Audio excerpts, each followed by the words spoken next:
Can't see brush. Dang it. Great start. One moment.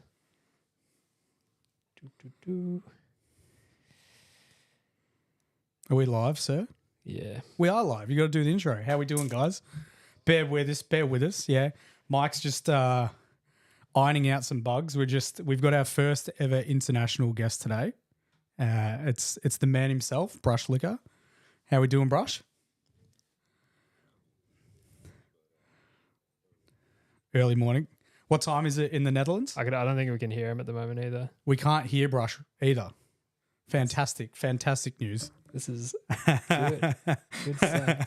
I mean, I did say earlier that nothing could possibly go wrong, and almost everything has gone wrong. You want me to keep filling in here while yeah, just fill it, mate. Chat to the people. You want me to make lemonade over here while you do the tech stuff? Yes, please. Don't take too long because I will run out of filler. It would help if Brush was also on the audio. Kind of the idea behind the whole thing. So I'll fill people. Today's topic is going to be chatting about the charity that we're taking part in. That was the brainchild of Brush. So he will be able to inform us of all the details of that, with the dates, how you can find the links, etc., as well as chatting to Brush about. I'm doing the whole podcast by myself here, basically. I mean, if this was a live stream and I was painting, I'd be able to do this real easy, but this is just straight up chatting. It's not my strongest of suits. You don't even have anyone to chat to. I've got you. You can chat. I can try chat.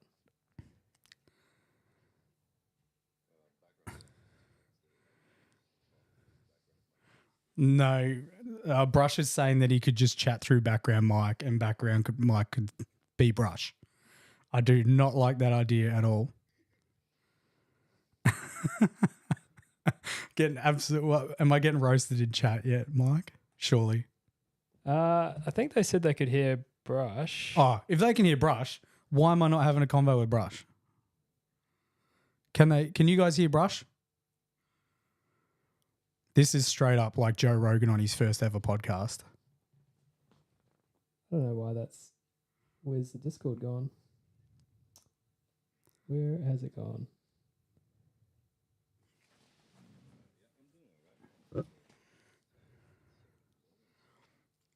And it's 7 in the morning Saturday, so you'd normally be sleeping in, or does Bristle wake you up?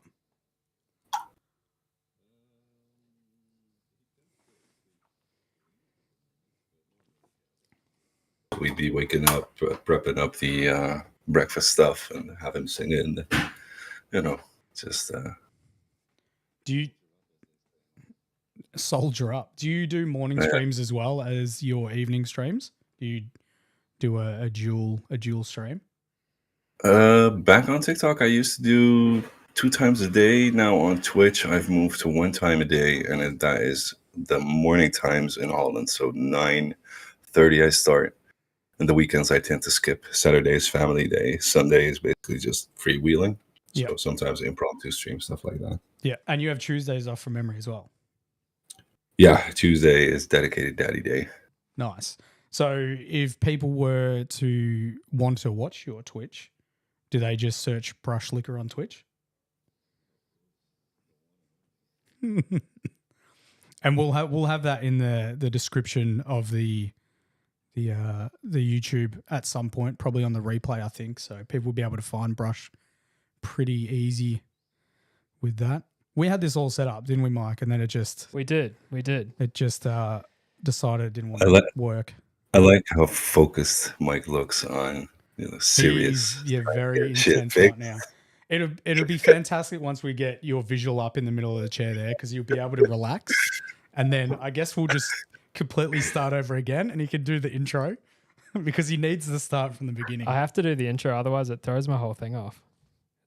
I bet chat doesn't mind. It's all the familiars in chat, right? Yeah, totally. All the OGs. But at least we can hear you now, I believe. Otherwise, if they cannot hear Brush, I just sounded like an absolute madman. They could hear him. That was the weirdest conversation ever if they couldn't hear Brush. The paint fumes have basically gotten to you, my man, at that point. Totally. Yeah. Totally. They can hear him. We're good. Oh, they can hear him. Fantastic. We could temporarily hear him. Oh yeah, it's good now. Okay, yeah. I'll just no mingling. I'll let you guys do your thing. No, you can mingle, go, because I was sort of hoping to have this whole structured conversation, but this is sort of thrown a spanner in the works. This is better. It's not I better. tried reading up on chat as well as I got it on my phone. Oh, you've got the YouTube on your phone. Nice. So you can see me struggling here then. That's comforting. That is very comforting. This is gonna make really nasty noises for a minute, so I'm gonna take off my mic. So, Having a kid basically means that you have this little nurgling around the house continuously that basically brings home another disease every other day. And at the moment, we are struggling with cold and feverish type of deals. Oh, that sucks, dude. You get used to it. I wouldn't know, man. I wouldn't know. It doesn't look like I'll be knowing either anytime soon. Background mic is all grown up now, so you won't have that problem with him. Sometimes I do. I can't even defend myself. I'm so focused right now. This is Yeah, don't let me distract you. Just slow down and breathe. We'll get this, dude. We'll get there. Here we go. Oh, damn. He's done it. You don't get called background mic for nothing. Badge of honor. Wait, is it frozen? Oh, you are kidding me. Oh. We've got a frozen image. Is that what we've got? It looks like it. Have you selected the correct input? Is it video capture or is it image capture? Nah, it's video capture.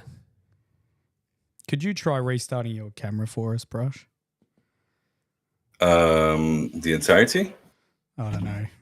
I don't know what's Hold happening. on. Don't worry about that. I'll see if changing into that window.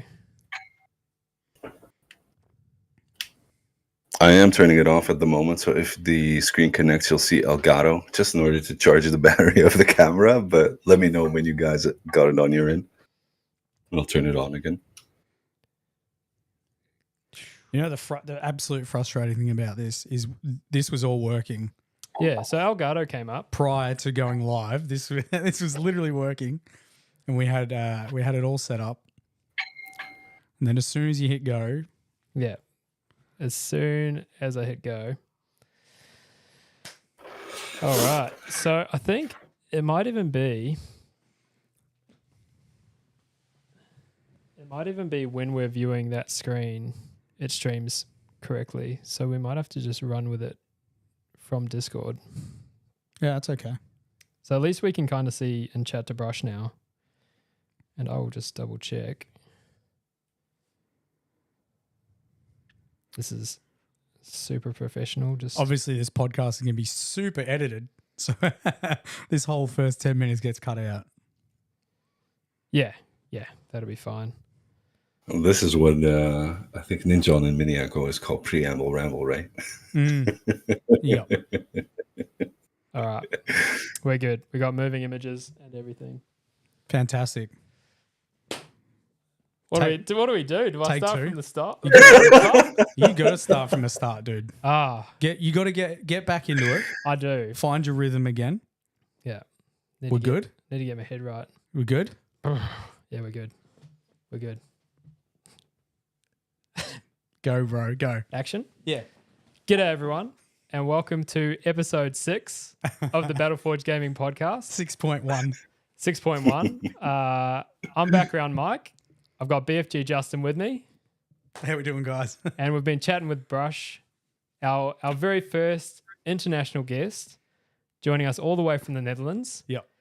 And that's Brushlikker. Welcome, Brush. Oh yeah, he's sitting here. He's sitting right there. Thank you very much for having me, guys. That's all right, man. That's all right. So we've worked out some technical difficulties. I think hopefully everyone's hung around We the know fun. the attention span of people on social media. Yeah. We could have just lost the entirety of the chat. Yeah, there's no one now. It's just us three. Yep.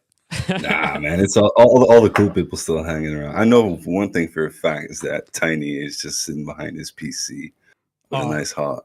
Mate, Tiny, Oh, no. I'll be getting, there'll be messages on my Instagram from Tiny just absolutely bagging me out. Yeah.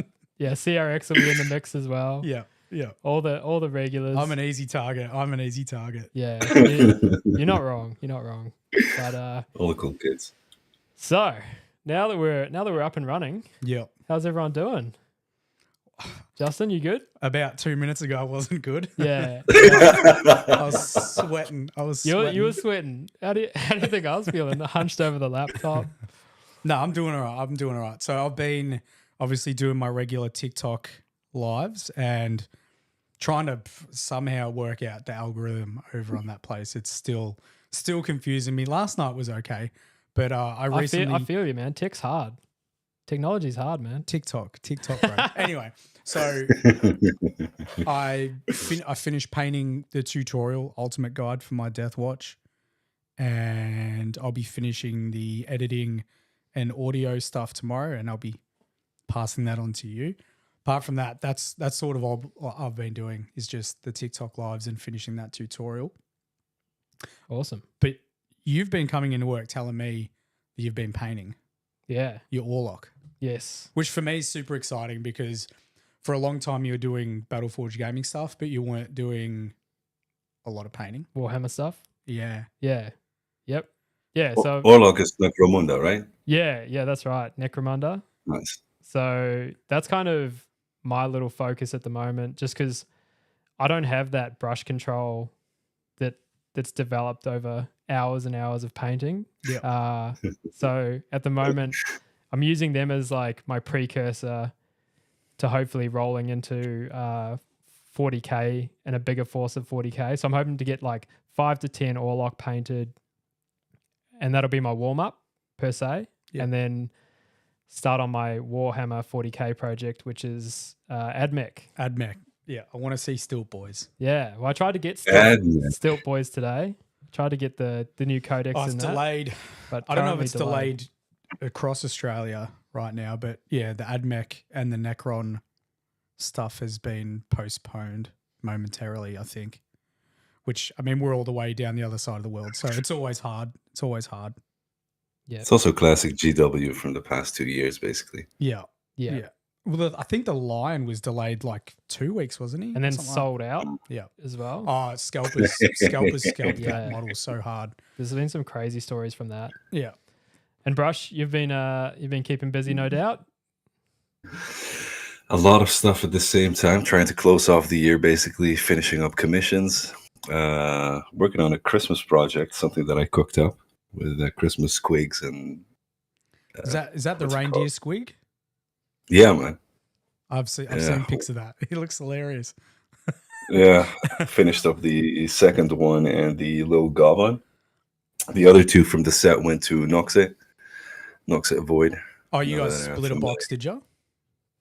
Yeah, at first I thought I'd do all the models in the set, but then I discovered that it wasn't 3, but I think it's 4 of the bigger squigs and 1 goblin. Yeah.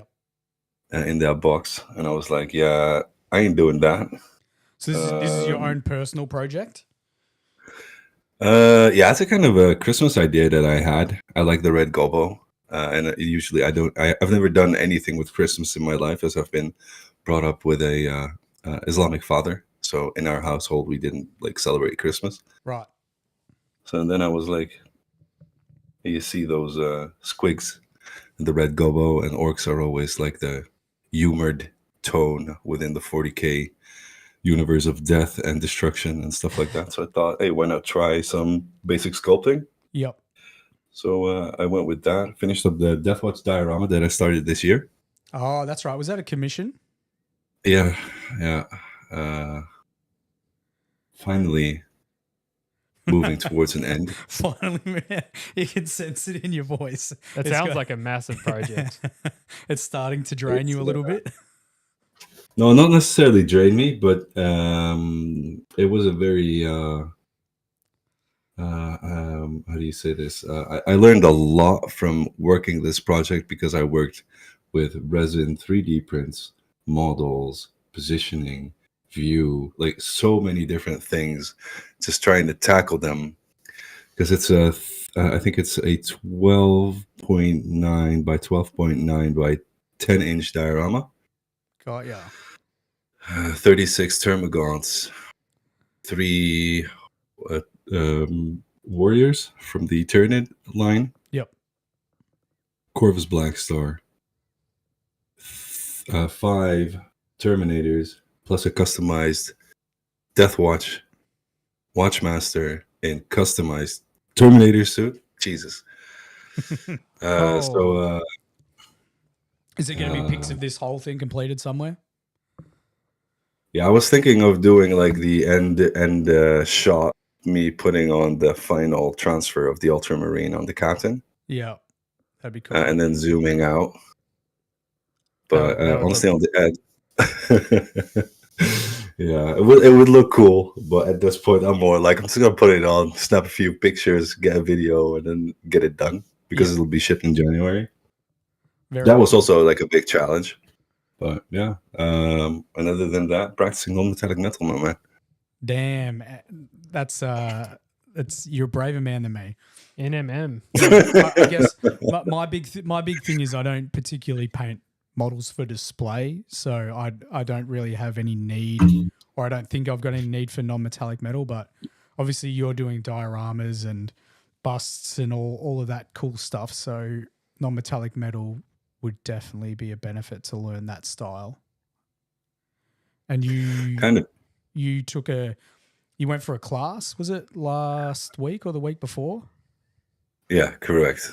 Weekend of the 26th of November. I visited a German painter, Tamer Wiederspan, and it was basically a weekend of him and his friends teaching a bunch of us how to do non-metallic metal within basically 16 hours. Damn. Crash course. Yeah, crash course, like for reals. And it was a lot of fun. When I was on the way there, basically it was a 4-hour drive, I think.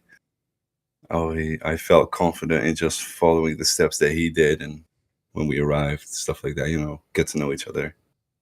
And he was doing the example with gray, so basically just metallic, non-metallic metal. Yeah. And I was like, okay, I'm gonna follow these steps. And as soon as he was done, and he told us like, you guys can do any color you want, I was like, but I like red. So I started doing non-metallic metal in red, and 2 hours in, one of his buddies came by and he was like, "Oh, you like a challenge, don't you? Red non-metallic metal is one of the most difficult non-metallic metals to do." Why is that? Like, is because when you're layering up your colors and getting brighter, it starts to turn pink. You like mixing. Yeah. Yeah. It's either pink, yellow, orange. It's very difficult to get all those tones right if you don't necessarily know what you're doing. And at that moment, I did not know what I was doing. Yeah. Yeah. Well, I mean, it's only 16 hours of non-metallic metal. That'd be very difficult to learn. For those that don't know, Brush, I think, was potentially the second person to come on one of my live streams ever. And I still can't believe that. You know that. Yeah, you were like, your name was Everguarded. It wasn't Brush. It wasn't Brush. Yeah. And you were chatting about a commission job, funnily enough. You came in and I think I was painting the Brutalis and not really having anyone to chat to whatsoever because there was only a handful of people, and you came in and you were a super nice dude and you were chatting about your Archaon, and I think you may have been one of the first people I followed as well. Brush is always a good chat. Definitely. Yeah. Are you serious? Yeah. Yeah.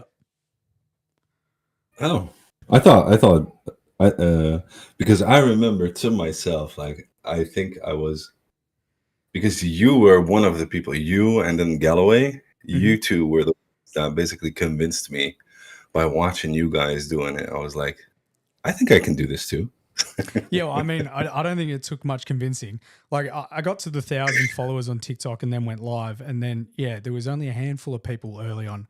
I think maybe 12 maximum viewers in my first ever stream. Really small crew, yeah. And you were one of them. And then eventually you kept coming back and you're like, oh, I'm thinking of doing this.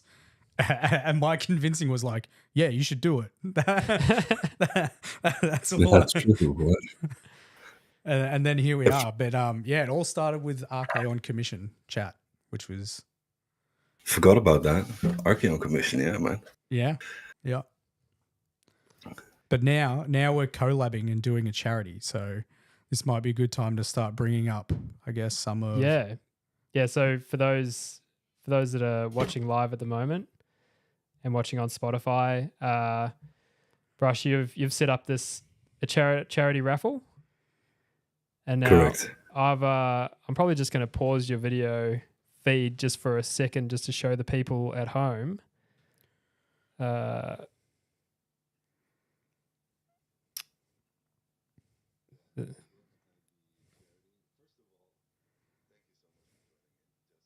That's all right. It was I don't even think I need to think about it.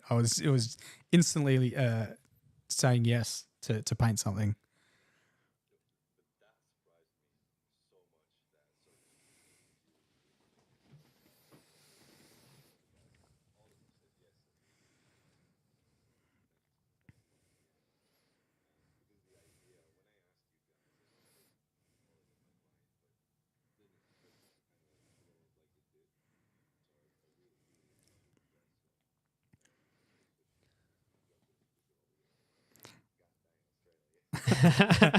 No worries, dude. I imagine the hardest part was doing the logistics and full setup of the charity, not so much finding the artists. I think finding the artists would be quite easy, getting people willing to donate some, models and some time, but doing the full logistics. You can't hear Brush. Oh, well. Oh, no. Lucky. It'd just be when I change the screen. I think we're just going to run on this one here. Well, that's no good. Hopefully everyone can still hear him. This is going to be the most disjointed podcast ever. Please No, we're good. Please bear with this, guys. We're just going to run on the main screen. So we'll link Start up the charity again. Yeah. No, they would have heard the charity. It was just when I changed the screen. So yeah, if you I bet. basically we'll link it up in the show notes, all the links for the charity. But yeah, if you wanna run down, Brush, how you came up with the idea of doing this charity and what the cause is for, that'd be amazing. Well, I wanted to do something nice for the world because I think that the hobby brings, not myself, but I think most hobbyists, so much fulfillment, and I wanted to look for a way to share that. So talking to a buddy of mine who is big on charities and does a lot of his work with charities, he came up with Stichting Jarige Job, which is the charity that we're supporting, and he told me that they provide packages with cake and decorations and gifts and stuff like that for children that whose parents do not have a lot of money to spare, but allows for basically every kid in Holland to celebrate their birthday in a way that they deserve, basically. I saw a lot of giveaways online with charities and donations and stuff like that, but I also wanted to honor the artists behind like the miniatures. And a lot of times when you're live streaming, and I don't know if you get this as well, is that people want a painted miniature by people they know that paint on stream or on YouTube or whatever. Like, it's amazing to have, but a lot of people tend to underestimate that. How much time did you put into the blade guard, Justin? Just a single blade guard model. Yeah. The champion. I I think it was 40 hours. Oh, I'm sorry. Yeah. Yeah, 40 hours. And, yeah. So 40 hours in a model. Yeah. And then people, when you tell them, like from a commission standpoint, like that's going to cost you about, I don't know, this much, people always like jump back. And yeah. This is something we'll continue on with the charity chat. We'll cover later. Yeah, yeah. This is, I actually like to. I don't mind chatting about the commission stuff because, like you said, you get people coming to your live streams and asking about a commission, and then when you give them an idea of how much it's going to cost, they are a little taken back. Yeah. But we'll definitely elaborate on that later. We'll continue with the charity because it's a very, very good charity, and it's something I do want to chat about probably more than the commission stuff, but we'll get to that. Yeah. We'll get to that. So pulling basically those two together and giving people a shot at giving a model painted by somebody that they like, and supporting a charity in that way, it just went rolling with it. And I think it's been like everything's been put up in like 4 weeks time. And the first 2 weeks I basically didn't get any sleep because I was doing all the graphics and everything in the background, but just having the support of the community and everybody. I think we're almost at 1,500 euros now. Yeah, you might hear my kid in the background, by the way. That's right. Bristle. Yeah, a little Bristle. Yeah, a little Bristle. So yeah, it's raised a good amount of money, which is absolutely amazing. And I myself, you were chasing me for photos of myself and the model, and I think I took probably about a week to get them to you, which was pretty lazy on my behalf. So undoubtedly, those 2 weeks would have been also delayed by trying to coordinate with how many artists are taking part? 9 artists, I think. 8 I asked, and then during the workshop, Tamer joined in as a 9th. Yeah. So it would have definitely made things very difficult. Coordinating 9 artists would take some doing for sure. Yeah. I'm used to. I've worked one basically like corporate type job dealing with government and stuff like that. Like 2 weeks of waiting is nothing, my man. I just like to be punctual. It's all good. We all got life happening. So from there on, basically the ideas and it basically exploded in my face to a certain extent as well. Don't know if you're updated to that extent. Just give me a second to wait for the kid to stop coughing in the background. No, it's all good. You can continue. It's fine. It's not your vocals are definitely coming through nice and clean. So, all right. But it basically blew up in my face. We got now artists studios, Great Grimoire. They're all doing things like STLs, bits, whatnot. Tooth and Coats has also jumped in. That's Duncan Rhodes. Is that Duncan Rhodes? Yeah, Duncan Rhodes stuff. Yeah. Wild. Wow. Crazy. So and then that's been people from the community. So Bella Line Minis, who's approached Tooth and Coats, Maddie, who's basically like my background Maddie, basically. Yeah. She helped out with getting artists Opus in. Great Tide Studios approached us, and she approached Great Grimoire as well. And then we got Horde Mimic, who's also like a member of the community, also one of the painters who does 3D printing, who jumped in as well. So I think we have like in value about 400 to 500 euros in giveaways during the show itself.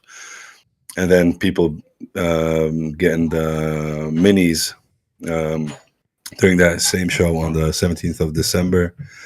And yeah, just have a bunch of fun together and then donate that amount of money to the charity. It's amazing. So 17th of December is when you're going to, from memory, I've glanced over the Discord, and there's going to be a live stream Twitch, basically an event, like was it like 8 hours of streaming? Is that what's happening? 8 hours of streaming. I'll probably just see if we can get something going with not like a regular paint stream. People can find that any day.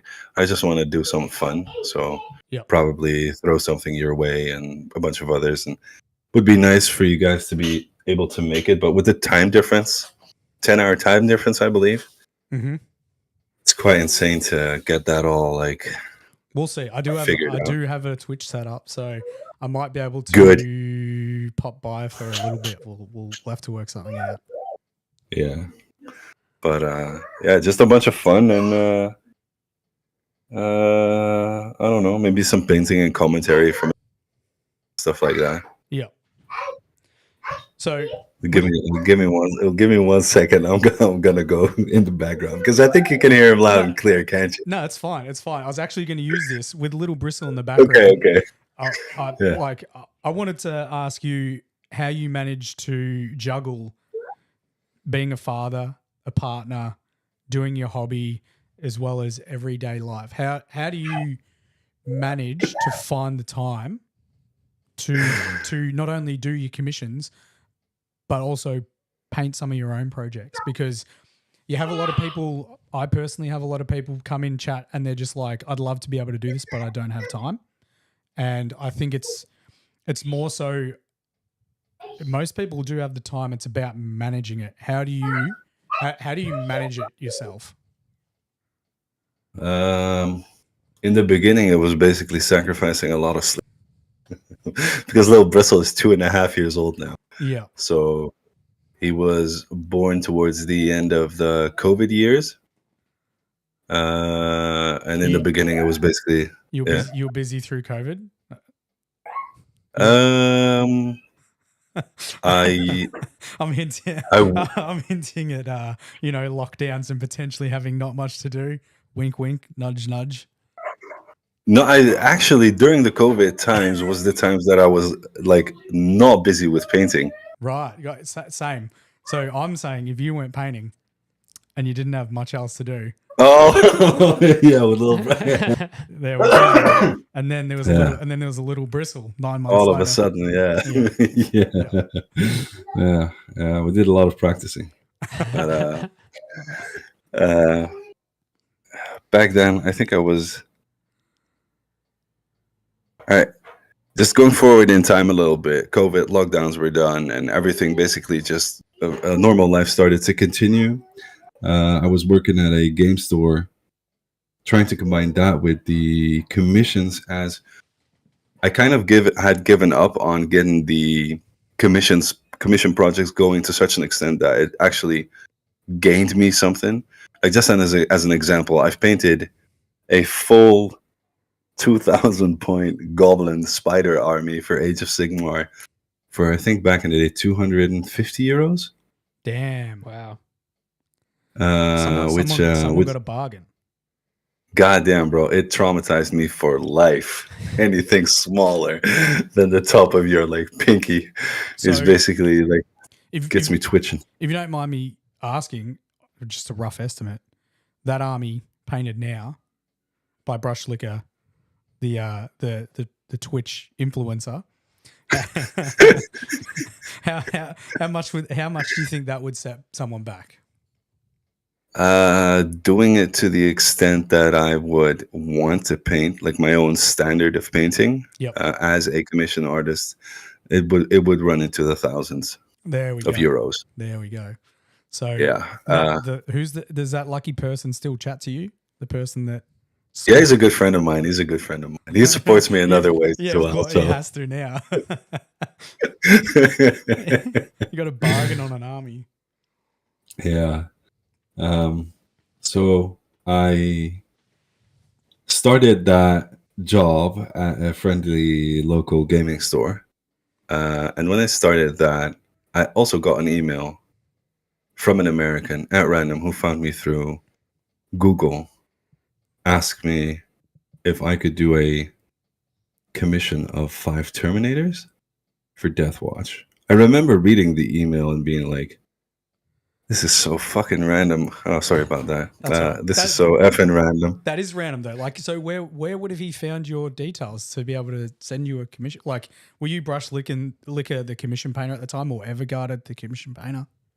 No, Brushlikker the commission painter, and with a friend of mine, we had some, and started doing a little bit of SEO, which is search engine optimization. Yeah. And I think if I recall correctly, he found me through custom Warhammer project, I think the actual search combination of words was, and that turned out like to be the big Death Watch commission, because it started off with 5 Terminators and basically kept adding to that. And that's also when I discovered for myself that a certain type of commission work I enjoyed. But in order of like, how do you balance all those things, is honestly just because I'm the most chaotic person you'll know in your life. I have no organization whatsoever. It's basically making time whenever you can. So I stopped gaming, like video gaming, in February, and I used to game at least like 3 hours minimum, because I used to play Escape from Tarkov, which demanded a lot of attention. Basically started focusing on the commission work. TikTok started to pop off a little bit, because that just like out of nowhere actually worked. At least on my end, there was no thought behind it. It was just like, hey, I'm doing this commission, might as well stream it. Saw you and Galloway do it. Also, that helped me to focus and force myself on painting. Those dedicated hours that I wanted to stream on a schedule, where people were counting on me to be online to a certain extent. Yeah, totally feel that. And it has reinvigorated my fun of painting, because I get to paint with other people, but also just making the time to paint with a goal in mind helps the painting in and of itself, for me at least. Don't know how that is for you, but well, I personally, like you, I feel like it's not so much that people rely on me on the live streams, but I like committing to something and people knowing that I'm there, which has helped on TikTok, because sometimes the notifications don't work, and I'm well, let's not even get started with that. I've nearly got 13,000 followers, and sometimes I have 13 people in stream, so it can be a little bit frustrating.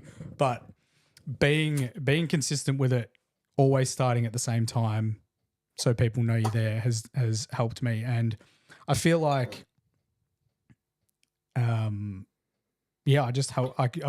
can just help people by being online at the same time every day, and it motivates me. Motivating other people motivates me to hobby more. So it's it gives me 3 hours of paint time a day, and it's not even like questioned. It's not something I struggle with. There's times when I come home from work and I'm like, oh, tonight's going to be a little bit rough streaming, but as soon as I get going, I'm fine. You get people in chat. Tiny comes in chat, says, "G'day, Dad," and then and it goes from there. And you're off. And it goes from there, and then we've got 3 hours of painting. These people down, even though it's probably a perceived like emotional response, but yeah, I've definitely seen the commitment from Justin. Like we'll do a 12-hour day, and he's like, "Yep, streaming tonight, got to do it." Yeah. Well, my thing is. And it's not always based on this, but people, the podcast gear that we use is 100% funded by our community. Well, that's so cool, there was a small amount that I put in initially, but this is all the reason we're doing this, and the reason we're here now is because of the BFG community. The reason we're able to do this, exactly. Yeah. So it's fantastic. So like, they support us, and the more I do, the more they support me, and it's just a snowball effect, which is just the best feeling ever. Honestly, it is. Which is why I'm like, eventually it's going to be a full-time job. It will be. But that's something we're all working for. I mean, just looking at you and myself, I feel like, and coming back to that accountability thing, is I don't think you can do this if you don't feel like you're responsible. Because I have this same thing. I want to take care of people, and I want to share the hobby of love. And the best way to do that for me at this moment is by streaming and live streaming, and entertaining people and explaining to people what I'm doing. And I in no way feel special whatsoever, because I know painters way better than me, or that. For example, you mastered a certain style of painting that I probably could get down, but do not feel like it fits me, for example. Yeah. So I send people your way whenever they have questions about like edge highlighting and heavy metal style type of painting. But and I do this with a lot of people, but I also feel like that is part of my responsibility of trying to cater to questions of people that I cannot answer myself. I feel responsible for creating that entry for other people into a hobby that has given me so much joy and friendships as well. Like I'm on a podcast now with two Australian guys that I would have never met if I wasn't in the hobby. Yeah. It's such an insane thing. If I think about that, it's such an insanely stupid thing, but it's so much fun. And this is only from what, 9 months. This is 9 months. Yeah. It's crazy. And applying yourself and feeling accountable that if you are not online, like yesterday, Bristol was ill and I couldn't stream. I have felt restless the entire day because I had a sick kid to take care of, which I do with all the love. But then on the other hand, I like my digital kids, I had to let down. Yeah. Because I only have one me. And that is something like a struggle within myself that I also that parasocial type of connection that you create. I don't know if you feel this as well, but I always like whenever somebody doesn't show up time in my dreams, I feel the need to send them a message like, yo, what's up? I haven't seen you in like ages. Are you doing all right? Yeah. Yeah. Definitely. Yeah. There's a bunch of people that, you know, I converse with mainly over Instagram. That's almost an everyday thing. So and fucking tiny, innit? Most of the I'm sorry about that. most of the stuff is tiny, just making fun of me. You might have some ammo after this podcast. Oh, it's been loaded for months. Do you remember that time the start of the podcast didn't work and you were sitting there chatting by yourself? Yeah, I remember. Good filler content, Justin. Filled all of 45 seconds. No, but coming back to your question in that regard, is basically just do it. And that's also a piece of advice that I give a lot of people is just start with half an hour a day. Exactly. And at one point, you will catch yourself looking at the time, being like, it's 10 in the PM now. Let me just finish this and then I'll go to bed. And then all of a sudden it's 4 a.m. in the morning and you're like, fuck me, I got this model done. Yeah. And then when you got the model done and you look at the time and you're like, I really need to go to bed. I need to wake up in 2 hours for work. Yeah. Yeah. I still to this day do the same thing. If I'm really close to finishing a model and I say there's like an hour left after stream, I'll be like, I can't sleep tonight, knowing that this thing's an hour off. And then me being bad with my time, sometimes it's not an hour off. It's like 3 hours. And then, yeah, like you said, I'm finishing at 2 a.m. and I've got to get up at 7 a.m. for work. I think that's such a great part for people that are struggling to get started. And I know we touched on it in episode 3 with Alex. You're like, oh, I'll just sit down for half an hour. But eventually that half an hour becomes an hour, becomes an hour and a half, and so on. And you're really starting to eat away at your projects and get some stuff done. Yeah, or unlike Brush being the chaotic man himself is, I'm a bit more structured with my type of stuff. So, and I'm very lucky because I'm on the opposite end of the scale to Brush, where my commitments are very minimal in terms of my time commitment. So I can put a ton of time into hobby. So for me, it's very easy to just be like, I'm just going to do like, but this is before streaming. It was like, I'm just going to do 2 hours a night. And I was able to do it. And that I've got a pretty good hyper focus when it comes to painting models. So committing time's never been an issue for me, but I think it is more finding what works for you. Brush is chaotic and he found what worked for him. I'm structured. I found what worked for me, but it does initially just start with putting paint on your model for a little bit of time. So this is a question for you as well, Brush. Do you think you paint more now that you have the extra commitment of streaming, or would you say you had more time prior to streaming? No, definitely I've been painting more since I've been streaming because like the chaotic nature that I have.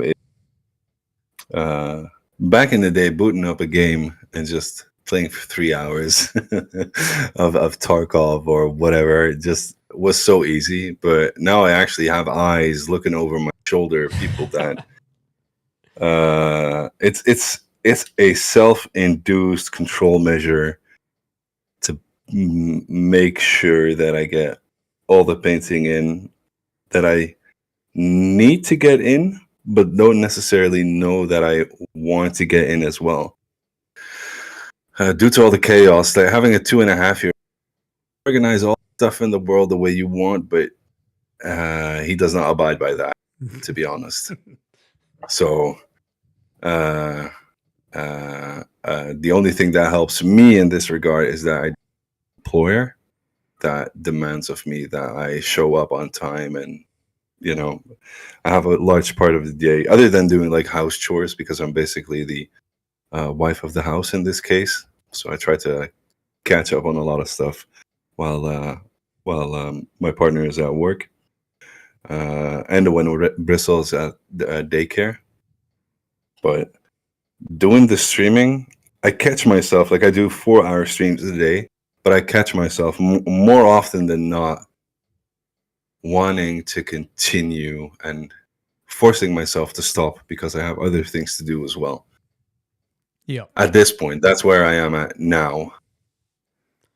I've found often the hardest thing is picking up the brush and starting, because not that I force myself to do my ultimate guides, but it can be, it's a lot of work, right? It's committing anywhere between 40 and 60 hours to painting a model and editing the video and doing the voiceovers. So it can be a little bit intimidating for me, and it takes a lot of setup for me to actually start. But once I start, it's very, very hard to stop, like you said. Yeah. Like it's very hard for me to put that model down. Last week I did, on Sunday alone, 15 hours of painting, including paint stream.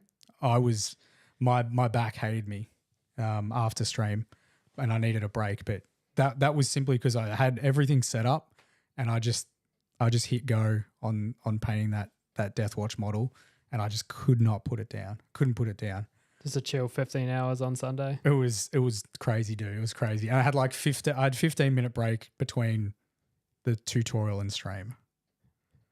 So yeah, so but getting into that flow zone is, for me, is when painting. So I love the streaming, the interacting with the people. There's nothing like it, for me at least. But sometimes, like last night, I was doing some green stuffing, and I was on Discord, and I enjoyed the company.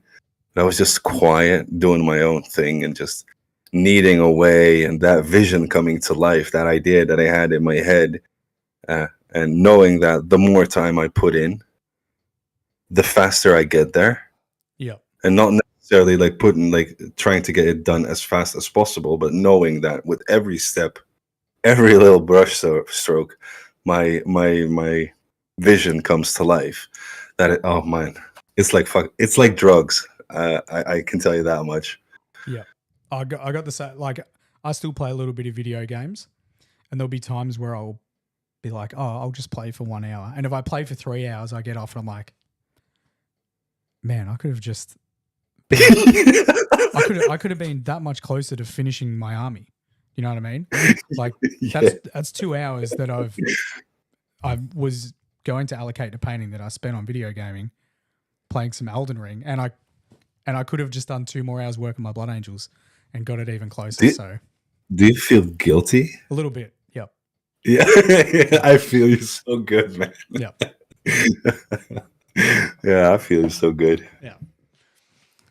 So I guess we'll move on to chatting about commissions. What about hold on? What about you, Mike? Oh, here we go. Yeah.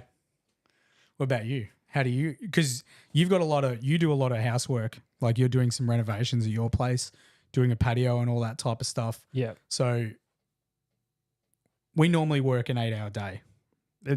Very rarely do we do overtime. and you go home and do heaps of work around your house, as well as doing the editing for the YouTube videos. So you do, for people that don't know, Mike does all the cool, I guess, clickbait thumbnails, which I think are absolutely like you got to. Well, here's the thing: you got to make him appealing, right? If you're on social media, still waiting for that shirtless pic, mate, for the next thumbnail. It's coming. You Roar. You need to have a thumbnail people are going to click on, and this is more a social media chat. This is if you create some good quality content and you can put out a good amount of content, that's fantastic. But at the same time, you need something that's going to draw someone to click on your social media stuff. So that's what you do. You do like those fantastic thumbnails for the ultimate guides, and you do the overlays for the tutorials now too. The most recent ones, you put the like paint overlays on there. Paint overlays, yeah. And you've been clipping. I'm basically saying what Mike does when he could explain what he's been doing. He clips. I'm just listening. I'm like, what do I do? Yeah. Well, it sounds like you're doing a lot. You clip down all of our podcast videos too and make little snippets of them. Yes. Most recently, we've had one that's got a lot of attraction in the community as well. Yes. How do you, I guess Brush was saying, how do you find time? Because you're busy with BFG stuff and house stuff and work, and now you've started picking up the brush. How have you made that time? Yeah. Well, I'm kind of split between the both of you in the sense that I'm not as structured as you are with having that every single night, that same stream time. But I'm not quite as chaotic as what Brush sounds. So I'm kind of a little bit in the middle.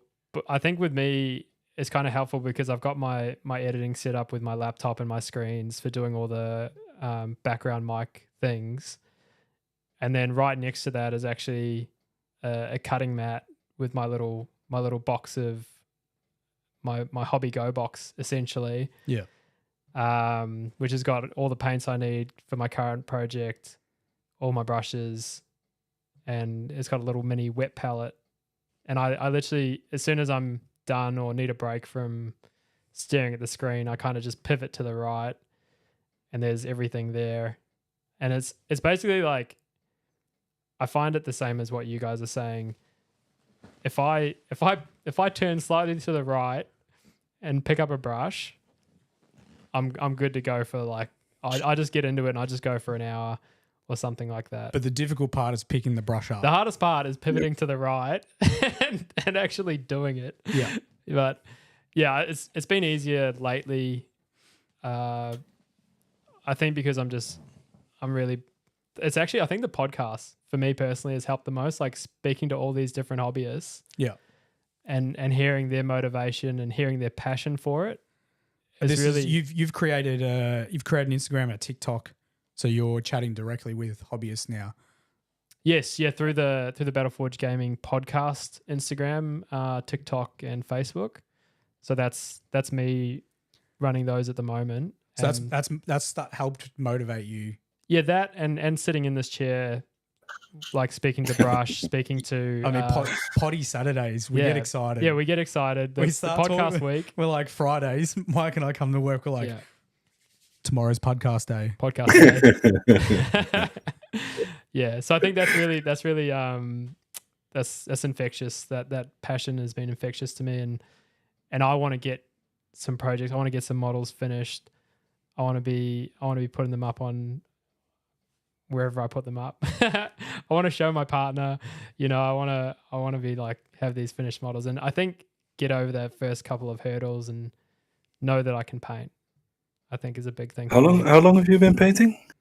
Only really maybe a couple of months back into it now. When I first met Justin, I started doing like an AdMech test model, and spent a couple hours on that. And then now I'm painting Orlok for Necromunda, and I put a few more hours into that now. So yeah, only months really, if that. So yeah. And this might be a little bit of a conscious question, but do you have the feeling that being around Justin, and I bet there's a bunch of other good painters within your friends group as well. Do you have the feeling that you've been taking like major steps within the growth of your painting? This might also be a question for Justin because he's more experienced, but do you have the feeling that sometimes when you look at Instagrams of people and you're like, but I did better than you, even though you've been painting for 5 years, I've only been doing this for a few months. Yeah, it's 100%. I think I'm fortunate in the sense that I can skip a lot of those lessons that aren't really obvious. The self-taught lessons. Yeah, the self-taught lessons that you only really learn from making mistakes. Yeah. So I definitely remember on my first model, there was all these, of course, moments, like light bulb moments when Justin's just pointing stuff out. It's just so casual to him, like even things as simple as thinning your paint or having a wet palette in Australia is so handy. Having that paint workable for that much longer. I definitely think I've skipped a lot of hard lessons just by being around these sort of people, and to an extent the way social media is now. You know, you can jump on TikTok or Twitch and watch Justin or you paint live, and if I'm stuck, I can just be like, hey, how do you get that second edge highlight so sharp on your leathers? Yeah, it's literal direct contact to the hobbyist, getting an answer there and then, which you can still get on Instagram to an extent. We spoke with Kieran, who was like, most hobbyists are going to be extremely helpful as long as you are polite to them. So like if you've got any questions, whether it's myself or Brush or most people in the community, you just need to, you could try direct messaging them. Sometimes it works, sometimes it doesn't. But just be polite if you've got any questions. And most of the time, people in the hobby will want to help you out. Don't be like the guy that stole my tutorials. That was what? What? We'll chat about it. We'll just do a quick one. A guy used some of my tutorials, didn't pay credit. Wasn't just me, used some other guys' tutorials as well. Used Mavericks, and I think he may have had a Galloway one too from memory, or Toveron, or I can't remember how to pronounce his name. But instead of crediting artists, he chose to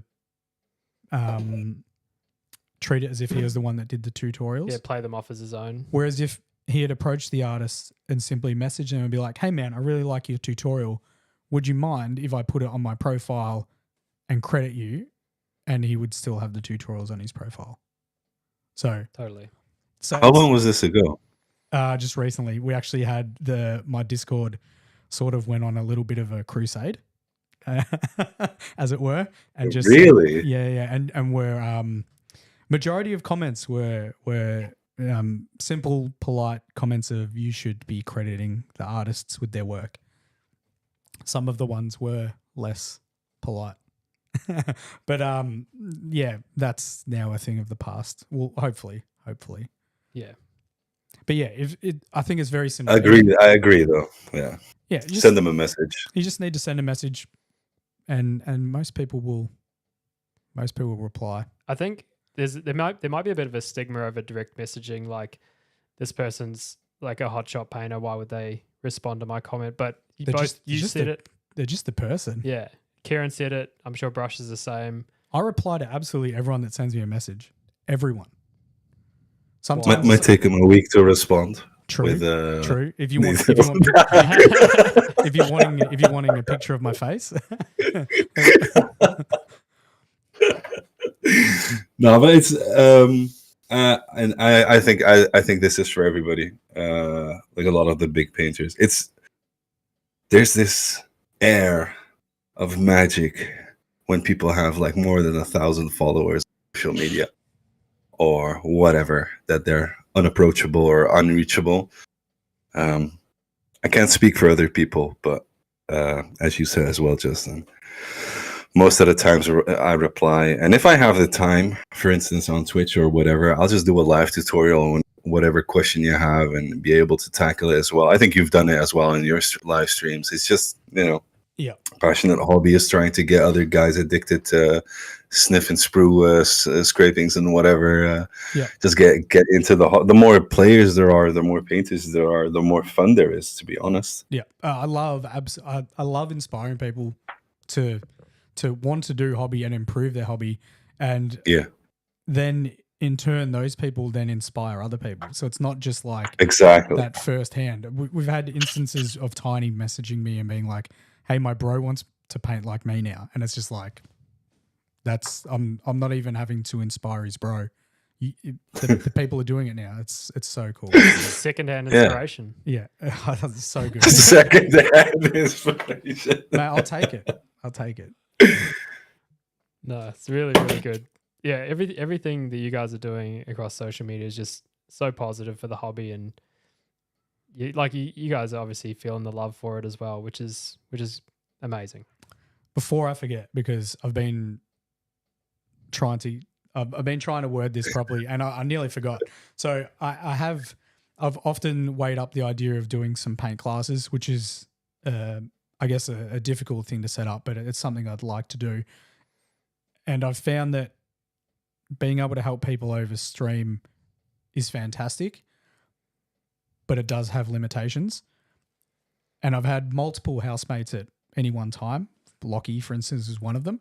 And another one was Will. And I basically gave Will a crash course in heavy metal, and his painting improved in the space of 9 months like I've never seen anyone improve ever. Like it was crazy. He was still painting very, very good. It was base coats and that type of stuff. And then he's like, I want to teach me how to paint like you paint. And I did it in 9 months over COVID, and he basically paints the same as me. And it was insane. It was insane. The amount of his stuff is sick. Skill and cleanliness he just picked up just from doing it in person. So hopefully we can get to the point sooner rather than later where I can take some paint classes. Well, Brush can probably speak to this a bit as well. Like, obviously, just recently doing the non-metallic metals course. Like, how big a leap do you think that gave you? Sitting, I was talking about this charity contributors as well. I think improving with mini painting, yes, is to a degree muscle memory. Yes, is to a degree understanding how to use a brush. But I think most of all, it is a confidence issue. Namely, if you talk yourself into if you, in your mind's eye, you keep talking yourself down on certain styles or certain techniques that you want to apply and you won't be able to apply, that is the hurdle that is yourself to. No, I don't want to become hyper philosophical here, but I think if you analyze, I agree with you, man. Totally agree. Yep. And that is something that became so clear to me during that work, because there was Tamer that gave the workshop. There was Sasha, one of his friends and one of his supporters, David, and a bunch of other absolutely stunning painters. They do mostly busts, but my God, can those guys paint? And just being there, seeing that and accepting that I was in a room of people that were better skilled and higher skilled than me, and being able to just ask them yo, can you take a look and help me out? Tell me what I'm doing wrong here, because I don't feel this is quite correct. It's actually them holding you by the hand and telling you either you're doing good, either you got to do this, or you got to do this, or look at that. And those small steps in the life is, I cannot recommend enough people do workshops for real. I mean, obviously it doesn't go up for everybody. There's a certain there, but being able to physically see the model is 100% something different than when you see something on a screen. And we actually had that live. One of the ways that Tamer would check if the NMM worked was putting the model on a camera on a screen for everybody to see, because taking a 3D object and putting that on a 2D surface changes the changes the basically all dimensions and proportions that a 3D object has that within 3D. Yeah.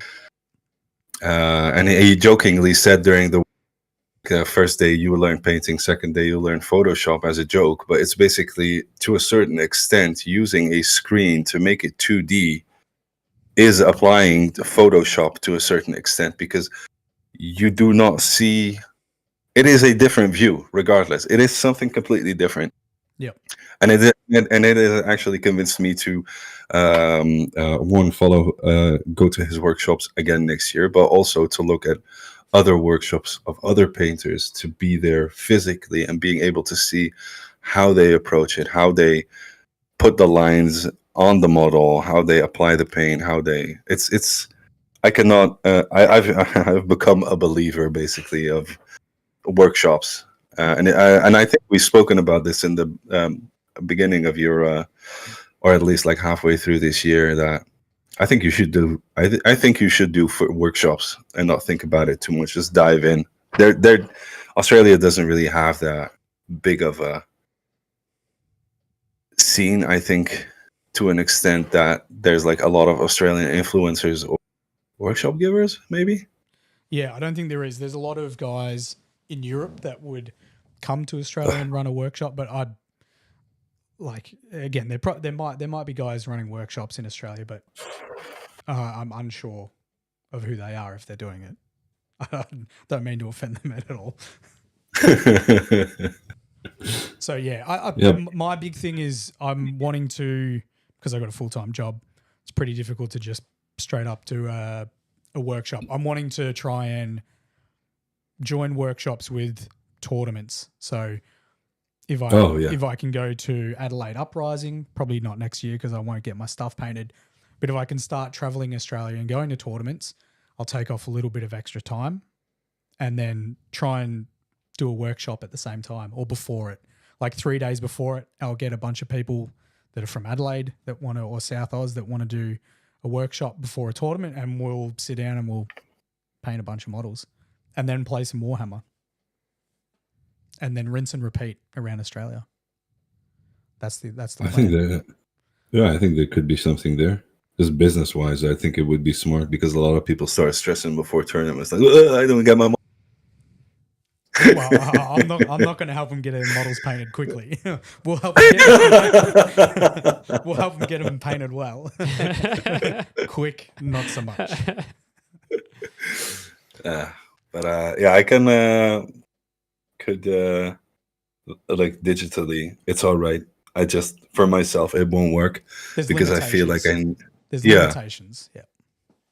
Yeah, and coaching and stuff like that, I think, is better digitally, because you can pay like full attention to one other person, guide them one-on-one, ask them questions and stuff like that. But I think a class or a group is doable, but you will miss a certain extent, to a certain extent, certain aspects that I think you need to be able to experience in real life. But also, again, that's like, it's my opinion, man. Let's chat about commission stuff. Commissions. Yeah. Or it's always a spicy topic. Always. In my experience, which I've done no commission painting, but there's always a little bit of a stigma between what people think a model is worth and what the commission painter is asking for, which can make for some awkward interactions. I've had people outraged messaging me saying, "How can you ask that much for a model?" Which is why I tend to not personally promote my commission work, because I just prefer not to have that type of interaction. So do you get something similar? So client comes to you and is like, "Hey, I want X painted. Magnus. I want Magnus painted," and you come back with a price. How do you deal with people when they don't accept your price? It's a tricky one, because I'm trying to work out how to to word what I want to say properly, because some people get offended, and Say whatever you want. And I don't think people should get offended if they can't afford a commission painter's price. That's the awkward part. If you come back with a price, it's sort of like me wanting to buy a car that I can't afford, and I go into a showroom. You go into a Ferrari dealership and they're like, that'll be $1 million, sir. I'm like, $1 million for a car? Toyota's selling a car for 30 grand. So I sort of liken it to that. You shouldn't be offended if someone's giving you a price. If you can't afford it, then that's not the commission painter for you. Get good, scrub. That's the simplest answer ever. I love it. How do you deal with interactions when people have that sort of outrage towards your costing? Here's the thing, right? People don't know. Brush's followers have increased rather quickly over a year. So I would say that if you could get a commission job from him now, it's not going to be the same price as it is in, like, say, 2 years when Brush is a larger influencer. Just putting it out there. And he's doing non-metallic metal. You heard it here first. Growing in it as well, getting better. So you better get it now. Get it cheap. No. Commission painting, when I started, I did the armies. I did actually twice. Once for the goblins. Yeah. Once for the... I think I painted 120 clan rats and 60 plague monks for a commission. You're a sucker for pain? You just enjoy torture? Yeah. That was basically you it. Enjoy torture? Brushes into BDSM? Yeah. I've that, like when I go to bed, I take a belt and slap myself over the back. Like, a couple of lashes? Yeah. Yeah, exactly. So I did that. When I had done that, I was like, people cannot be making money this way. This is absolutely disgusting. This is not possible. And then I started to grow as a painter. Left commission painting for what it was. Did some things here and there, but nothing too crazy. Then I had a request for a diorama that I took, asked way too little for that project, which was a resin pour scene of a I think it was a Kroxgar type model on a cliff overlooking a mangrove, which also was a lot of researching. But when I had sent that and showed it to other people, the feedback was always positive.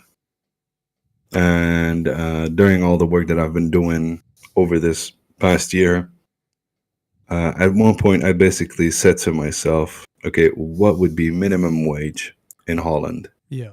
An hour. What would I need in order to pay myself, to pay my insurances, to pay my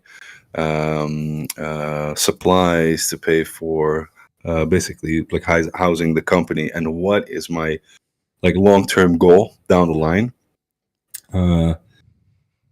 I basically put a price for myself, and that's the price, and it is non-negotiable.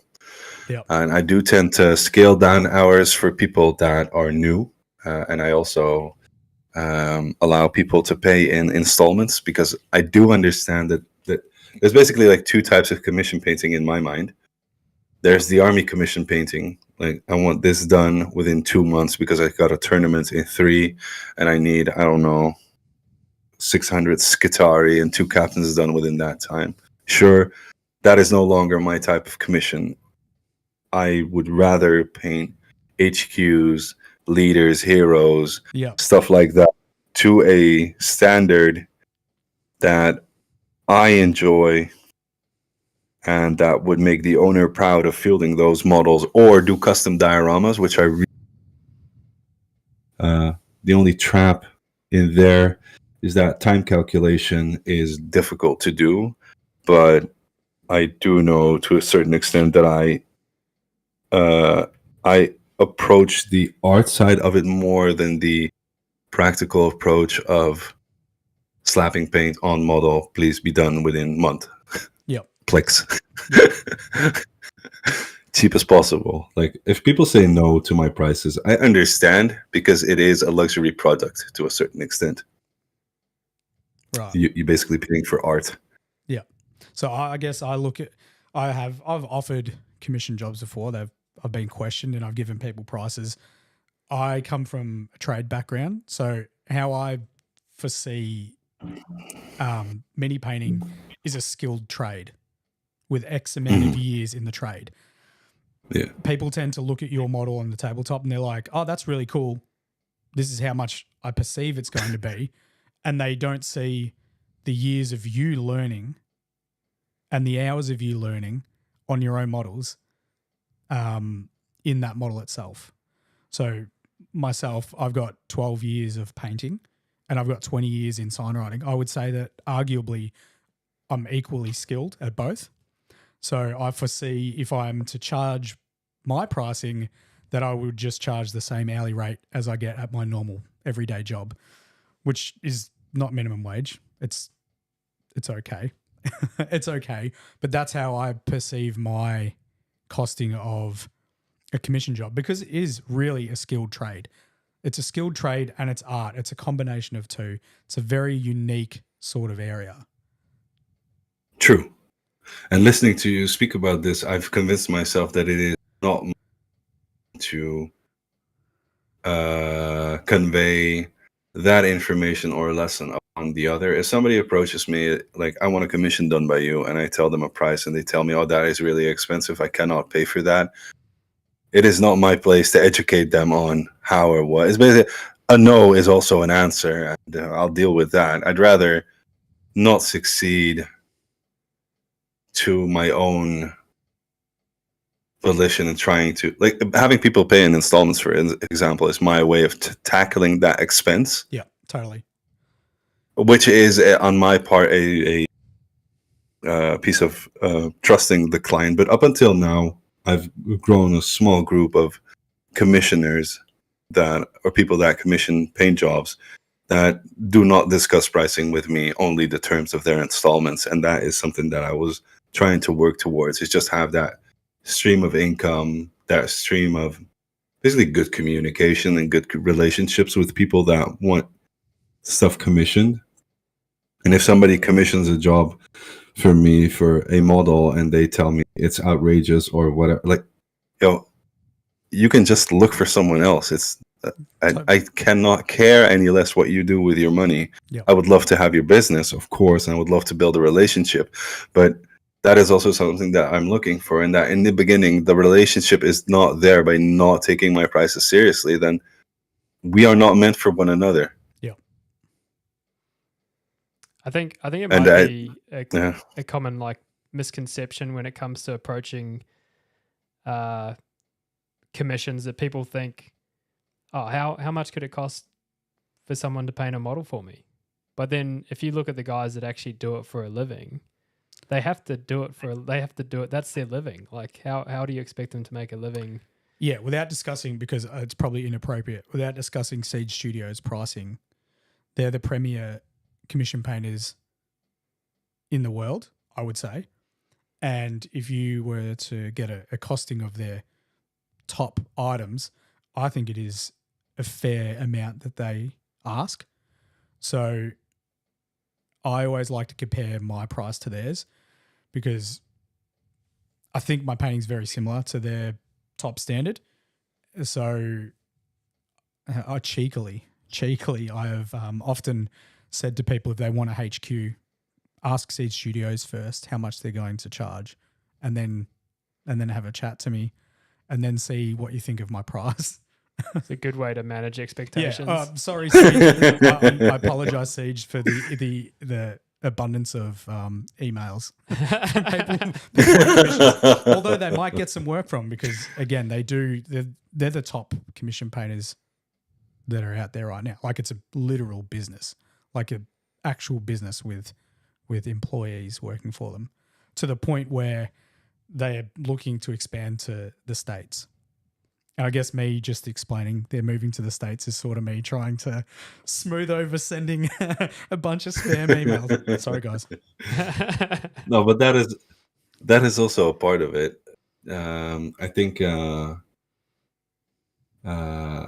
like if you want to grow a business and if you want to like put something up, I don't know if you guys ever like set something up from start to finish, like a business, or either successfully or I mean, Battle Force is one of them. Yeah, that's but what we're trying to do now. Yeah. No, this is the Yeah. first time I personally have tried to do something like this. entrepreneurial. Yep. What about you, Mike? I've done a couple of things. Oh, prior. Larrick and grip tape. Yeah, I've done some skateboard stuff, done some wakeboard stuff, mainly in the board sports industries. But you'll know then that having a passion for something and building a business out of it is something, they're like two different things Totally. completely. Totally. Yeah. Because you can make a board out of passion for somebody and just doing the work in and of itself and get like, I don't know, a meal from McDonald's and a Coca-Cola as a thank you, and you'll be fulfilled for life because you've made something. Yeah. Case of beers. But then when you have to ask like, okay, you want a board from my end, that'll cost you 1,250 euros or Australian dollars or whatever, and having somebody like absolutely like aghast at the price, it's like, yeah, what I'm putting in the hours, I'm putting in the skill, I'm putting in everything. It's like, what the hell did you think? What did you think? If you ask people to build you a house, you can't haggle about the prices. Well, you can to a certain extent, but a well-educated group of construction workers will know their value. This is a point I love to make on my streams. If an electrician comes to your house and wires up some power points in your house, or wires up your lights or your fan, or a mechanic works on your car, they give you a price. You just straight up pay that. There's no haggling. Like, they're skilled tradesmen. Painting models, miniature painting, commission painting, it's the same thing. It's the same thing. And if you can't afford that commission painter, can't afford that Sparky, because Sparkies will give you a quote, electricians will give you a quote. You find another electrician, you find another builder, you find another mechanic. I've done it with a mechanic before. I've done it with getting tires on a car. I didn't like the price for tires on a car. I went to another place to get a different price on the tires. It's the same thing. Yeah. And the only difference within that is the urgency of the problem with commission painting lies in a different spot. But going to a commission painter expecting high-end painting, or to a certain extent high-end painting, because I do not feel like our skills are unapproachable. You said it yourself. You had people that you've taught that grew like crazy. Yep. But yeah, at first I was a bit afraid of that rejection, that asking, like, I think it was somebody wanted a Blood Bowl team, and I was like, yeah, that will be a minimum of it if you want that to like a high-end painting standard.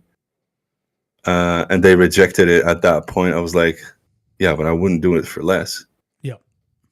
And then, but that is also the reason that I moved my field of lead generation to the United States, as I feel like Americans understand, or North Americans in this case, so Canadians as well, understand manual labor and the cost of it much better than a lot of other peoples in the world. In Holland, asking over 100 euros for a singular model,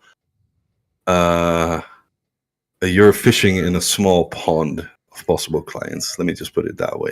Maybe even a handful. Dutch are notorious for their greedy and very cautious way of spending money. Being frugal. You're frugal. Yeah, frugal, yeah. So, and I've had a bunch of Canadian and American that, like, I put down an offer for the price, and they'll be like, okay, what's your PayPal? And I'll be like, okay, sure, let's go. That's the client you want.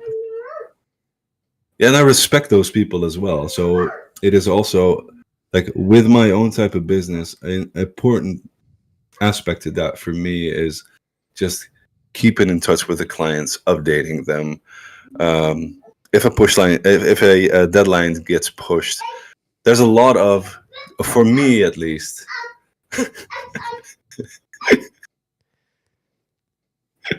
Sorry, that's Russell in the background. Is he practicing karate? That's what it sounds like. Kind of sounds like it, right? Yeah.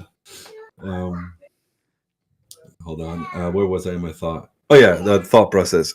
A lot of the business next to what I do is I am available anytime outside of the hours that I sleep. So if somebody sends me a message, I'll reply within the hour, like, okay, yeah, sure. Because I also understand that it's online business and it's a lot of things next to that are important. Well, you need to build that trust, right? Like yeah, exactly. It's 2023 is a weird time in that, I guess a lot of, I don't know. I feel like your word should mean something in this day and age. So yeah, it's very similar. Keeping your client updated, being like, just so you know, this is where we're at. This is what's happening. The model's, in the works, and this is how long it's realistically going to take. Because it could be very easy. I wouldn't say it's easy, but you could potentially do this type of thing and not be trustworthy. So, like, I'm personally like to build trust with the community. That's the type of person I am. And it'd be the same with commission painting, building trust with your clients. And then I guess once you've delivered one project, then that fulfills that trust, and it's easier to do a second job after that. Yeah. And also just have that, like I've learned so much from this year. For example, deadlines are just not my thing. For example, I like to keep the projects malleable as well. So the project that started off with the Deathwatch diorama, as I told, it started off with 5 Terminators. And then through the conversation, it just kept growing and growing and growing. And then at one point I was like, yeah, but we could just do a diorama, for example, and then start sparring with the client. And that's the type of project that I really, really enjoy, is trying to get the vision from another person's mind to a physical representation of what they had in their mind's eye, and making that a reality for them to showcase within their own office or living space or whatever. Yeah. And I mean, there's a bunch of people out there that will just do army painting for like Snickers and a Bounty bar, but I do. I had one guy message me and was like, "Hey man, how much to base coat all of the Leviathan box, the new Leviathan box?" I'm like, I'm not your guy.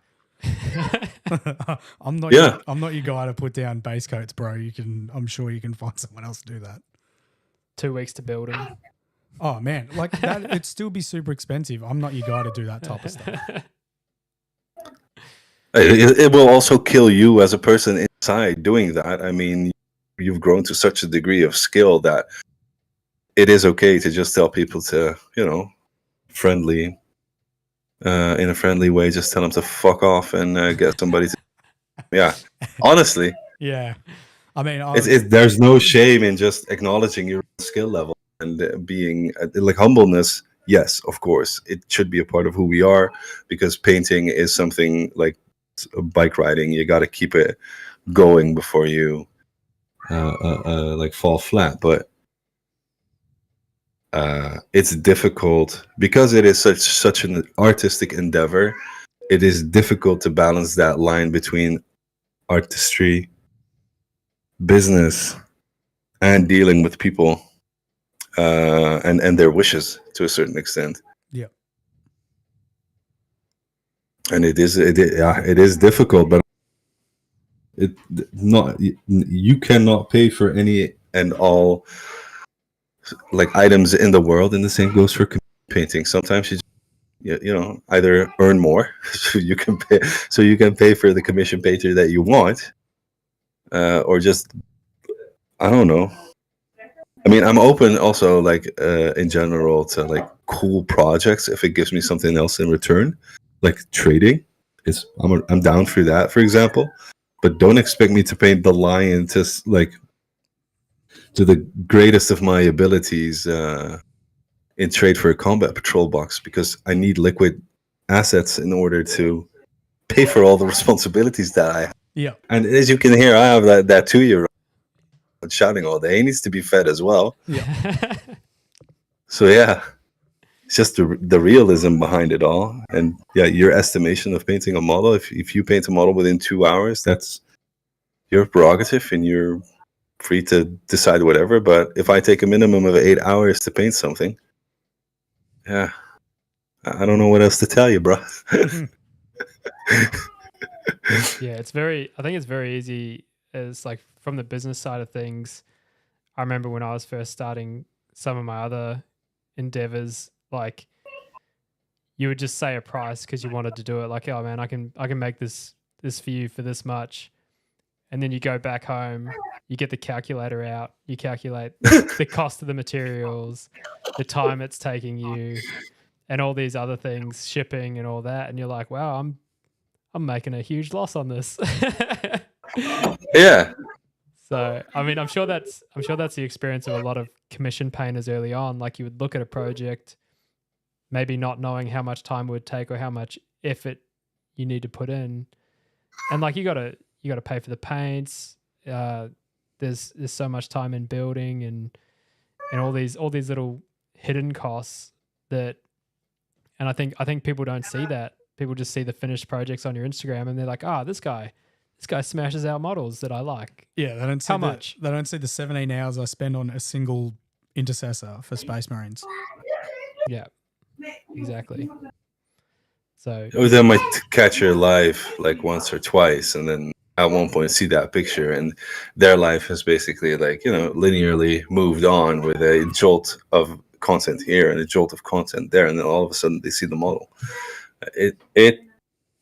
It's also a process within a process. I discovered, for instance, like working on that reindeer squake type of deal. As I go in my mind, I discover like new things. Like, I could add a bag, and I could add a little like nose on the front as like a red-nosed reindeer type of deal. I could give them Christmas hats. I can give them this, and I can give them that, and I can. It's malleable. It's all fluid up until the final point where I myself, for the projects that I do for myself, for example, when they get solidified, I have put everything into there, and then I need to start painting, or maybe build the rest of the things even. And yeah, I don't know. It's what do you want? Like as somebody who's going to commission something, you're gonna wanna know what you want as well, or be open to input from the commissioner, but be able to, or be prepared to pay more for what you're getting. Agreed. What's the old saying? You want something fast and good, it's not going to be cheap. You want something, what is it? Yeah, you can't have all three. You can't have all three at once. Yeah. Yeah. You can have something fast and not good, and that'll be cheap. I can't remember. Someone will Google. That's a good saying. Yeah. That's definitely not it, though. Yeah. So yeah, that's basically it. And like you said, the commission painting is a hot topic. I don't necessarily think that is the case, but I do think that developing as a commission painter is something where you basically need to get confident with your own amount of. You have to make mistakes down the road, or be willing to ask other commission painters what they're doing. Because I help other I get like messages regularly, like, how do I determine price? How do I determine the time? I don't know, man. Half of the time is just putting a wet finger into the air and be like, maybe southwest, southern wind. I don't know, something like that. I think it's. I think there's a bit more accurate than that. I think through your experience, though, it's a bit more of a guesstimate. I guess. Yeah, it's a guesstimate, but that's from your experience doing all this. Every painter will have a different background of experience. Yeah. I think it's just good to sort of break down that stigma in the community when it comes to commission prices and stuff like that. Be open-minded about it. Understand there's a lot of work involved, and go for it. And if you can't afford it, then there's other commission painters out there, or ultimately the stuff which we try and promote the most, Just paint your own stuff. Yeah, You can do it. that's right. And I think, like you said, we're just trying to break that stigma. Like, ask guys for commissions, 100%. Just don't take it personally if the price is out of your range. Yeah, if you can't afford it, just be like, oh, cool, thanks, man. Yeah, That's it. no worries. Yeah, don't be like the guy that freaked out and was like, how can you charge that? You've even competed in a golden team, and that's the literal answer I've had. Well, go Brush. Sorry, I apologize.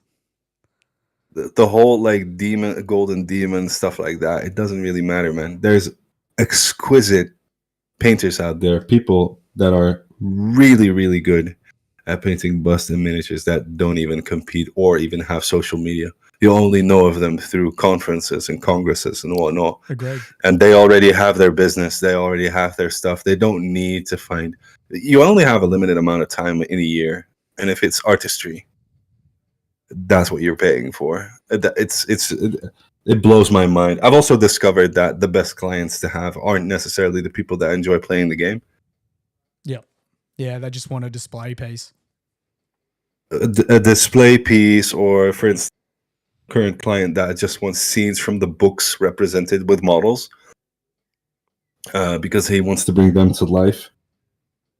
And painting like, I don't know, 10 models for a tournament or whatever. Like, honestly, there is a certain calculation to be made there that I believe is accurate. Namely, that if you have that much time to play a game or whatever, and this might be like a giant assumption, but you need to have like a very well-paying job and a lot of time to be able to paint your own models and then play the game as well, because regardless of it, it takes up a lot of time. And I know people in my immediate like circle of friends that have very high paying jobs, but also have like they are available for their jobs 24/7. So we could be in the middle of a game and he'll be called out. Yeah. And there is a certain calculation to be made there, and I do genuinely believe that people that enjoy playing the game and know the value of a commission artist, there's that like certain triangle that you said that you only get two. Yeah. And yeah. Generally, you can't even get the fast and good one either. You can't get it. No, I don't think so. I don't think so. No. Bit of a unicorn. Bit of a unicorn, that one. Yeah.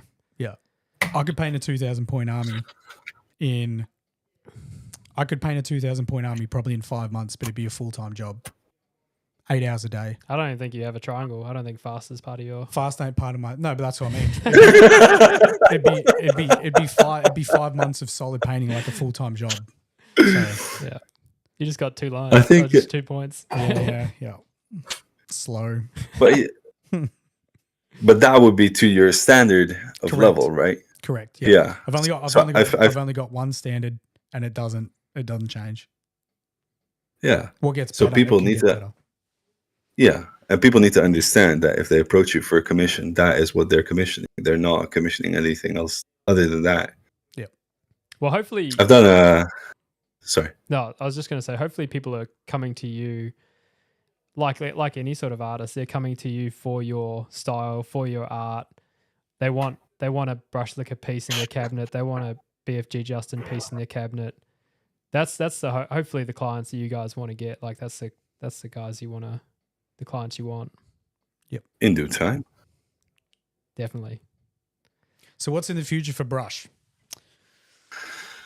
Well, actually, this started off with me having the idea of starting like a hobby shop, especially aimed for people that do D&D and tabletop wargaming.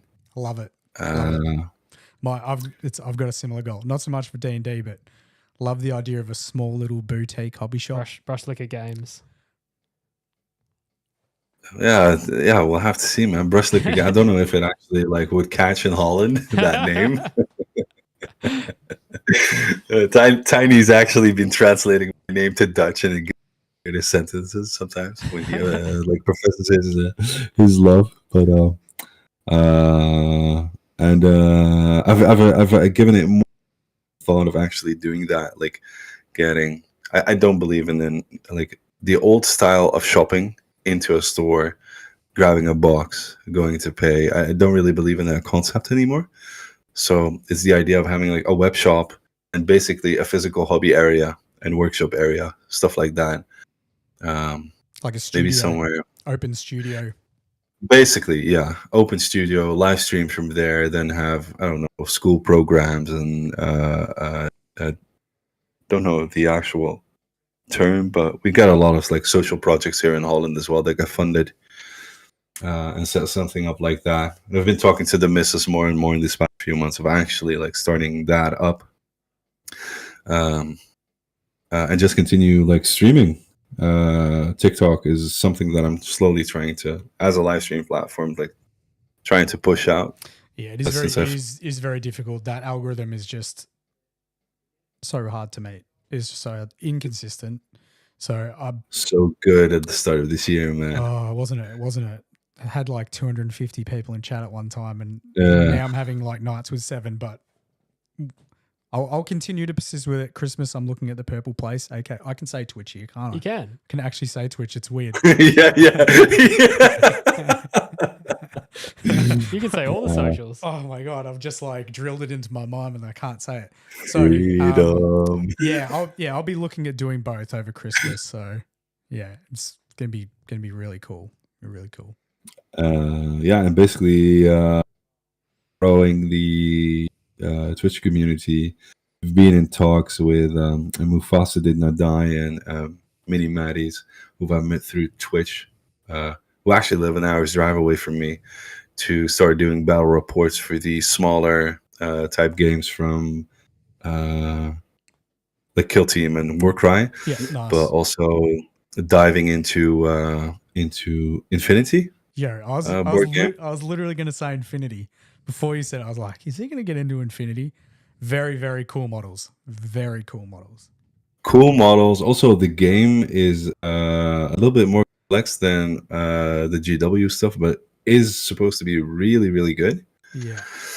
And we also like Warcry is such an underrated system for Warhammer. It's such a good game, so much fun to play, and if you like get the rules right, you can play a game in like 45 minutes with the same type of action. So highly advise people to try that as well. Not too familiar with Kill Team, but looking to set up like live stream battle reports and setting that up with them too and a friend of mine. And next year, probably before the summer, do a charity again, like we've done now. Try to get other bigger painters in as well. Have it be basically like a standalone type of brand outside of me. I'm not big enough. You're fucking huge. When you said yes, I was damn. And when Galloway said yes, I was like, damn. Sounds awesome. It sounds really, really cool. Love it. Yeah. So that charity specifically, that's entries closed for that, I think, on the 14th, 15th, 15th, 15th. Yeah, 15th. Sorry, because 15th. That's 1 point. Yeah, 1 point. And then the whole giveaway day is going to be on Twitch. 17th. Dutch time. Correct? Yeah, so basically this is now your nighttime. Oh, I've got no idea what time it is right now. Once you come into the podcast room and I can't see what time it is, I lose all track of time. It'll be like 7 o'clock. Close yeah, I'm gonna jump off and it's gonna be like, yeah, I need to live stream on TikTok. I think because I'm gonna start streaming the 17th at 9:30 Dutch, so it's my regular start time. I think it's like half an hour before you start your stream on the regulars. Right. Yep. And then do 8 hours from there, which would be, I think, Sunday morning for the all time calculation there. May have to set an alarm. May have to set an alarm, yes. May have to set an alarm. I'm sorry. Rare purple place appearance. Twitch. Oh, Twitch. Damn, just drilled it into my mind. Dude, jumping to Twitch has been so liberating to me, man. I'm not gonna lie about it. I've had TikTok on in the back while I was streaming on Twitch, and on stream and on Twitch you can go ham. I mean, we're talking like feed pics and stuff like that, like on the go, just stupid topics. Yeah, just stupid topics. We don't need people to know that. If I start, I don't need Oh, people yeah. they can send feed pic. That's wild. I take that. Sometimes I take that as payment as well. Anyway, but just going out, just going like completely loose, and then having TikTok on the left of me, just giving me warning after warning after warning, without going absolutely insane on the topics. It's just, it's a warm bath as well. Like Twitch community is amazing, really, really genuinely good people. Can highly advise. Maybe duo streaming or something like that. Yeah, I'll be dual streaming. I'll be dual streaming for sure. Watch this space. Yep. Sure. Yep. But yeah, that pretty much. Yeah, speaking of the time, it's probably getting to be about that time, I think. That's right. Closing in on 2 hours, man. Yeah. I mean, we had it. There's a bit of a slow start. Yeah, it was about 20 minutes of me just trying to entertain people. Yeah. 20 minutes of you just floundering around while I struggle with the technology side of things. Yeah. But massive thank you to Brushlikker all the way from the Netherlands for making the effort, because I don't know about him, but for us, it's not 7 a.m. is not the time that we're ready to podcast. That's for sure. No, not at all. So he's made time in his busy schedule to jump online with us for a couple of hours here, which has been absolutely amazing. So it was an honor, man. I was genuinely a few weeks back. Was really looking forward to talking to you guys. Yeah, us too, and hopefully everyone watching's enjoyed it, and you can catch these guys both live streaming. Yeah, before we jump off though, we forget to do this on every single podcast. It's something we've tried to work on. If you actually find any of this stuff useful or helpful or entertaining whatsoever, and that goes for any of the other socials, Brush's socials as well, give it a thumbs up, give us a sub, because I think we're getting maybe 10% reaction on any of our stuff. So if you find it helpful, just give us a thumbs up or a comment, because it does. It helps out more than you could ever imagine. Massive help. And like you said, on any of the content that yourself or Brush put out, definitely small thank you. Just put a thumbs up. It goes for anything. Like. If Brush puts something up and you like the look of it, just type "that's sick." You might be thinking it. Just type it. It's awesome. Give him a thumbs up. It'll just help. It'll just help every post. 100%. So yeah, thank you everyone that's tuned in today and hung with us through the technical difficulties at the start there. and thank you again to Brush for joining us. It's been amazing, man. It was a pleasure. Thank you so much. Look forward to having you back sometime in the future. Alrighty. Thanks, guys. Thank you, guys. Ciao.